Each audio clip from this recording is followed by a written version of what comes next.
आलसी लड़के की कहानी। एक बहुत ही भोला भाला सा आलसी लड़का था। वो कोई काम नहीं करना चाहता था, बस खाना खाता, घूमता और सोते रहता था। एक दिन उसे किसी ने बताया कि एक आश्रम है जहाँ पर कुछ नहीं करना पड़ता है और हर दिन 2 समय का खाना और नाश्ता मिलता है, तुम वहाँ जा कर के रहो। उस आलसी लड़के ने सोचा कि ये तो बहुत ही बढ़िया है और वो उस आश्रम में जाकर रहने को सोचा। और फिर वह भोला भाला आलसी लड़का अपना सारा सांसारिक जीवन छोड़कर उस आश्रम में जाकर रहने लगा। आश्रम में गुरुजी रहते थे। वो कुछ समय सबको प्रवचन देते हैं। वह आलसी लड़का सुनता था, बाकी समय आराम करता था और फिर भरपेट खाना खाकर सो जाता था। ऐसे ही उस लड़के का दिन गुजरता गया। एक दिन उस आश्रम में कुछ भी नहीं बना।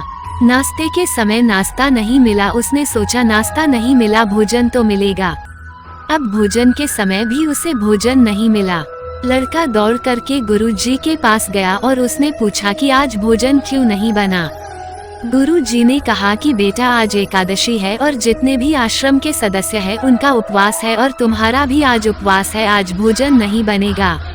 वो लड़का आलसी था और उसे भूख भी बहुत लगती थी। उसने गुरुजी से बोला कि मैं उपवास नहीं रहूंगा, मुझे भूख लगी है, मैं खाना खाऊंगा।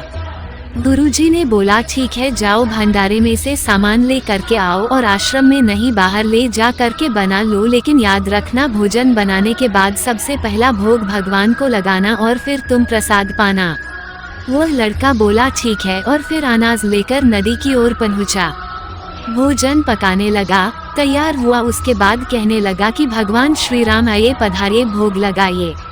अब जब उसे लगा कि भगवान तो आ नहीं रहे हैं तो फिर कहने लगा कि मुझे मालूम है आपको तो अच्छा खाने की आदत है, मैं बना नहीं पाया और मुझे अच्छा भोजन बनाने भी नहीं आता, लेकिन जो भी रूखा सूखा बना है आकर खा लीजिए।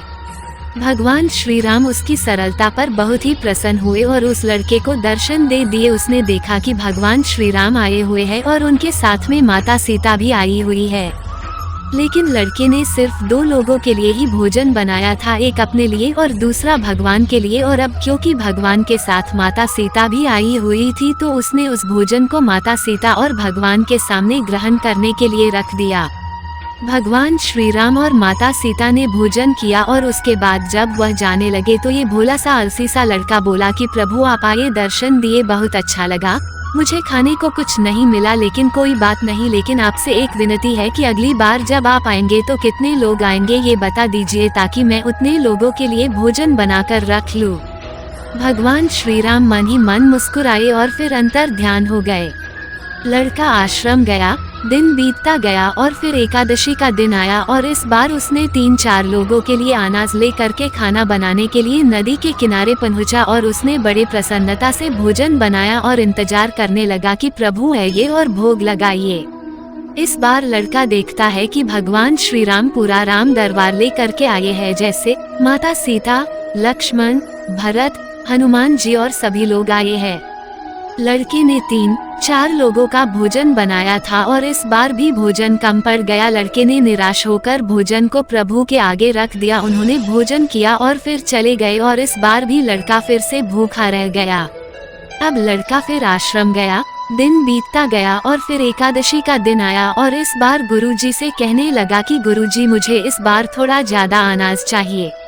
गुरुजी सोचने लगे कि यह इतना सारा अनाज का करता क्या है, कहीं इसे बेचता तो नहीं है। फिर उन्होंने कहा कि ठीक है, वह भूख से ज्यादा परेशान रहता है।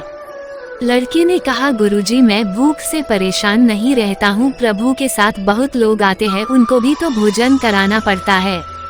गुरुजी को लगा कि लड़का पागल हो गया है, लेकिन गुरुजी ने सोचा कि चलो एक बार चलकर देखते ही कि लड़का इस अनाज का करता क्या है।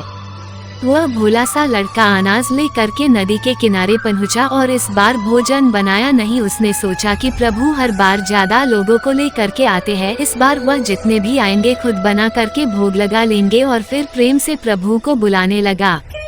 गुरुजी ये सब छुपकर देख रहे थे कि ये भोजन तो बनाया नहीं और प्रभु को बुला रहा है, लेकिन लड़के ने देखा कि इस बार प्रभु के साथ बहुत से लोग आए हुए हैं तो उसने प्रभु के सामने हाथ जोड़कर कहा कि प्रभु माफ करना, आप बहुत सारे लोग आते हो, मुझे संख्या पता नहीं होती है और मेरी हिम्मत भी नहीं होती है कि इतने सारे लोगों के लिए भोजन बनाओ। आप स्वयं आइए, बनाइए, खाए और भोग लगाइए। प्रभु मुस्कुराते हैं और अपने साथ आए सभी लोगों के साथ मिलकर भोजन बनाते हैं।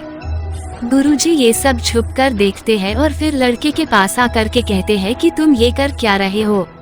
लड़का कहता है कि गुरुजी आपको दिख नहीं रहा है कि भगवान श्री राम पधार चुके हैं, माँ सीता आई हुई है, हनुमान जी आए हैं और भी सभी लोग आए हुए हैं, भोजन बन रहे हैं। गुरुजी ने बोला कि पागल हो गया है, मुझे तो कोई दिख नहीं रहा है। लड़का गुस्सा हो गया और बोला प्रभु आप ये क्या कर रहे हो, एक तो मुझे भूखा रखा है और गुरुजी को दर्शन नहीं दे रहे हो, जो मुझे पागल समझ रहे हैं, कृपा करके गुरुजी को दिख जाओ। भगवान बोले नहीं, मैं इन्हें नहीं देख सकता। लड़का बोला क्यों नहीं देख सकते, मेरे गुरुजी तो बहुत महान है, बहुत बड़े ज्ञानी और ज्ञाता है। भगवान बोले हाँ ज्ञानी और ज्ञाता होंगे, लेकिन तुम्हारी तरह सरल नहीं है। जो सरलता तुम में है वो तुम्हारे गुरुजी में नहीं है। लड़के ने ये बात गुरुजी से कह दी कि भगवान श्री राम कह रहे हैं कि आप में सरलता नहीं है, आप मेरी तरह सरल नहीं है, इसलिए आपको नहीं देख सकते। गुरुजी की आंखें नम हो गई और रोने लगे कि और बोले कि बिल्कुल सही कहा, मेरे अंदर तुम्हारे जितना सरलता नहीं है, और फिर माफी मांगने लगे। फिर भगवान ने गुरुजी को भी दर्शन दिए। ये कहानी हमें सिखाती है कि जीवन में सरलता सबसे आवश्यक है, जितने सरल बने रहेंगे उतना जीवन में आगे बढ़ते चले जाएंगे। जब आप सरल होते हैं तो आप खुद भी मुस्कुराते हैं और दूसरों को भी मुस्कुराने की वजह देते हैं।